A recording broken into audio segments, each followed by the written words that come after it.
ఈరోజు దేవుని వాగ్దానము తేదీ మార్చి 4, 2025. లూకాసు వార్త 15వ అధ్యాయం 21వ వచనం. అప్పుడు ఆ కుమారుడు అతనితో, తండ్రి, నేను పరలోకమునకు విరోధముగాను నీ ఎదుటను పాపం చేసి తిని ఇక మీదట నీ కుమారుడనని అనిపించుట యోగ్యుడను కాననెను. ఆమేన్. యేసు ప్రభు వారు తన ప్రసంగాల్లో చాలా ఉపమానాలు చెప్పారు. మార్కు సువార్త 4వ అధ్యాయం 33, 34 వచనాల్లో ఉపమానం లేక ఆయన వారికి బోధించలేదు అని వ్రాయబడింది. ఇక ఉపమానాలే లేనట్లుగా పరిశుద్ధ లేఖనం సెలవిస్తుంది. ఆయన ప్రసంగాలన్నీ ఉపమానాలతో నిండి ఉండేవి. వాటిల్లో బోలెడు నిగూఢ సత్యాలుండేవి. ఆ పరలోక రాజ్య రహస్యాలు దాగి ఉండేవి. ఈ రోజుల్లో వాడుతున్న ఉపమానాల్లో ప్రజల్ని నవ్వించడం తప్ప దేవుని రాజ్యానికి ఆత్మీయ మర్మాలు చాలా తక్కువ తెలుపుతున్నాయి. లూకాసు వార్త 15వ అధ్యాయంలో గల ఉపమానాలు మిగతా స్వార్థల్లో లేవు. ఈ 15వ అధ్యాయం బైబిల్ గ్రంథంలోనే చాలా ప్రత్యేకమైంది, ఇంకా ప్రాముఖ్యమైనది. ఎందుకంటే ఇందులో గల పాత్రలు నేటికి కూడా మన అందరిలో కనిపిస్తూ ఉంటాయి. These relates each and every one of us. ఈ తప్పిపోయిన కుమారుని ఉపమానం మనలో ప్రతి ఒక్కరికి వర్తిస్తుంది. ఈ ఉపమానం నాకు చెందదు అంటే ఆ వ్యక్తి పచ్చి అబద్ధికుడు అని అర్థం. అయితే చిన్న కుమారుని పోలి ఉంటాం, లేదా పెద్ద కుమారుని మాత్రం పోలి ఉంటాం. అంతేకాదు, క్రైస్తవ భక్తి గల తల్లిదండ్రులకు తమ పిల్లల్లో చాలామందికి తప్పిపోయిన కుమారుని అనుభవం ఎదురయ్యే ఉంటుంది. కాబట్టి ఇది ఉపమానమే తప్ప నిజం కాదులే అనుకోవద్దు. నేను ఏ విషయంలోనూ తప్పిపోలేదు కాబట్టి ఈ ఉపమానం నాకు కాదు అనుకోవద్దు. మనందరం ఎప్పుడో ఒకప్పుడు చాలాసార్లు తప్పిపోయి ఉంటాం.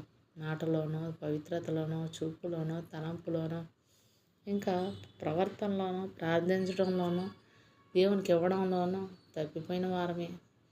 మనం మానవ మాత్రలం కాబట్టి మనందరికీ ఈ అనుభవం ఖచ్చితంగా ఉండే ఉంటుంది. అయితే ఈ చిన్న కుమారుడు పశ్చాత్తాపడినట్లు మనం కూడా మరలా దేవుని యొద్దకు వచ్చాం కాబట్టి కనికరించబడ్డాం. ఒకవేళ దీన్ని వింటున్న నా ప్రియ సహోదరి, సహోదరుడా, ఇంకా నీవు సమాధాన పడలేదా? అయితే ఇప్పుడే పశ్చాత్తాపడి దేవుని యొద్దకి తిరిగిరా. తండ్రి తన చిన్న కుమారుని చేర్చుకున్నట్లు నిన్ను కూడా చేర్చుకోవడానికి సిద్ధంగా ఉన్నాడు. యెషయా గ్రంథం 53వ అధ్యాయం 6వ వచనం ప్రకారం మనమంతా గొర్రెల వల్లే త్రోవ తప్పిపోయాం.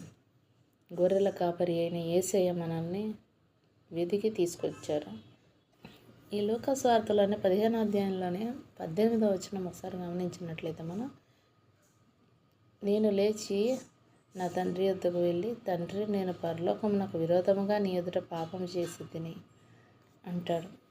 ఈ 2 వచనాలు చాలా ప్రాముఖ్యమైనవి, ఇంకా ఒకదానితో ఒకటి సంబంధం కలిగి ఉన్నాయి. అయితే మొదట తన తప్పు తెలుసుకొని పశ్చాత్తాపడి దేవుని వేడుకుంటే ఆ పాపి రక్షణ పొందుకుంటాడు. అది దేవునికి, దూతలకు సంతోషం కలిగిస్తుంది. అయితే పశ్చాత్తాపడకపోతే ఇవేమీ జరగవు. ఉదాహరణ, దప్పికొన్న వారలారా నీళ్ల యొద్దకు రండి అని యెషయా గ్రంథం 55వ అధ్యాయం 1వ వచనంలో రాయబడి ఉంటుంది. దప్పికొనిన వారలారా అక్కడే ఉండండి, నీళ్లు మీ దగ్గరకు వస్తాయి, లేదా నేను మీ దగ్గరకు నీరు తీసుకొని వస్తానని రాయబడలేదు.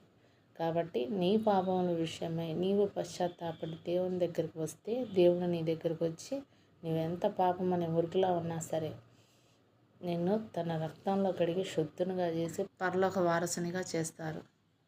దేవుడిచ్చిన ఈ వాగ్దానాన్ని మనం విశ్వసించినట్లయితే ఈ వాగ్దానం స్వతంత్రించుకుందాం.